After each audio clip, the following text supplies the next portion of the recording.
பகவத்கீதையில் 3வது சாப்டரில் 11வது ஸ்லோகம். தேவான் பாவயதானேன தே தேவா பாவயந்து வஹ பரஸ்பரம் பாவயந்தஹ ஸ்ரேய பரமவாப்ஸ்யத. இப்போ இதுக்குள்ளே அர்த்தத்தை பார்க்கலாம். அர்ஜுனனுக்கு சந்தேகம், இந்த யாக யஜ்யம்லாம் செய்கிறதுனால தேவதைகள் பிரீத்தி அடைவா, அதனால் நீ பிரீத்தி அடைவேங்கிறியே, அது எப்படி நாங்கள் இங்கே பண்ணுற கர்மா எப்படி அங்கே போய் சேரும் அப்படின்னா அவனுக்கு நிறைய சந்தேகங்கள் வருது. வெறும் யாகத்தெல்லாம் ஒரு இதெல்லாம் ஒரு டியூட்டி தானே, இது எப்படி இதில் புண்ணியத்தில் போய் சேரும், இப்போ தர்ப்பணம் பண்ணுறோம் அதெல்லாம் எப்படி அங்கே ரீச் ஆகுது அப்படின்னு நிறைய அவனுக்கு ஒரே டவுட்டு. இப்போ அதுக்கு கண்ணன் விளக்குறார். இல்லை அர்ஜுனா, நீ யாகம் யஜ்யம் செய்கிறேன்னு வச்சுக்கோ, அதனால் தேவதைகள் பிரீத்தி அடையிறா, தேவதைகள் மனசுக்குள்ளே நான் தானே இருக்கேன். ஸோ நீ செய்கிற யாகம் என்ன தான் திருப்திப்படுத்தும், இது நான் விதித்த ரூல் தான், இது நானே தான் போட்டிருக்கேன். இந்த மாதிரி எல்லாரோட மனசுக்குள்ளேயும் நான் தானே உட்காந்துட்டுருக்கேன், நீயே அதை பற்றி கவலைப்படுற.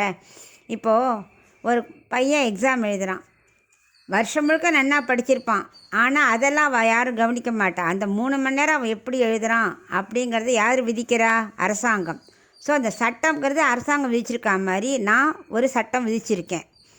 அந்த பரீட்சை பையன் எழுதணும், டீச்சர் திருத்துறா, டீச்சர் மார்க் போடுறா, அதை என்ன பண்ணுவா? டீச்சருக்கு அதிகாரம் கிடையாது, அந்த மார்க் போடுறதால அவள் டியூட்டி முடிஞ்சது. அவர் உடனே அதிகாரிகிட்ட கொடுத்துருவார். அவர் அந்த மார்க்கை பார்த்து சீட்டை கொடுப்பார், இந்த பையனுக்கு எந்த சீட்டு கொடுக்கலான்னு அவர் தான் டிசைட் பண்ணுவார். ரெண்டாவது, அந்த பையனுக்கு என்னென்னா யாருன்னே அந்த அதிகாரிக்கு தெரியாது, எந்த பையன் எழுதுகிறானே அவருக்கு தெரியாது.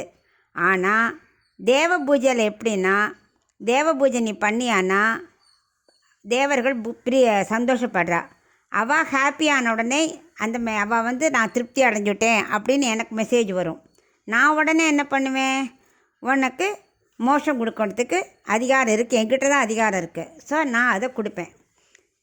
எனக்கு அந்த அதிகாரி மாதிரி பையனை பற்றி தெரியாமல் கிடையாது, எனக்கு எல்லாரையும் தெரியும், முதல்லேருந்தே தெரியும். ஸோ நீ எவ்வளோ தூரம் சின்சியராக பண்ணுறங்கிறதா எனக்கு இம்பார்ட்டண்ட்டு. நீ நன்னா பண்ணுற, ஃபுல்லாக அவ்வளோ தூரம் செலவழிக்கிற, அதெல்லாம் எனக்கு இம்பார்ட்டண்ட்டே கிடையாது.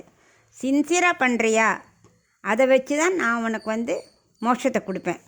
அதனால் நீ இதை பற்றியெல்லாம் கவலைப்படாத. ரெண்டாவது, யாகத்து பண்ணுறதுனால என்ன, இதுக்கு வெறும் சாம்பல் தான் கிடைக்கிறது, இதில் என்ன யூஸ் அப்படின்னு நீ கேட்குற. இதுக்கு உடனே ரிசல்ட் கிடையாது, பட் கடவுளுக்கு தெரியும் நீ எவ்வளோ தூரம் பூஜை பண்ணியிருக்க அப்படிங்கிற ஆனந்தத்தை பொறுத்து தான் உனக்கு ரிசல்ட்டு கிடைக்கும்.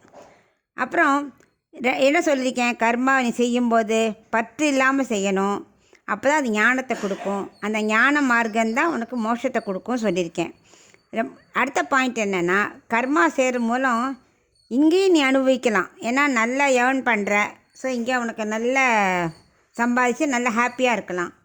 ஆனால் அதை நல்ல மார்க்கத்தில் நீ செலவழிக்கணும், எல்லாத்தையும் நீயே வச்சுக்கூடாது, அதை புண்ணியத்துக்கும் செலவழிக்கணும்.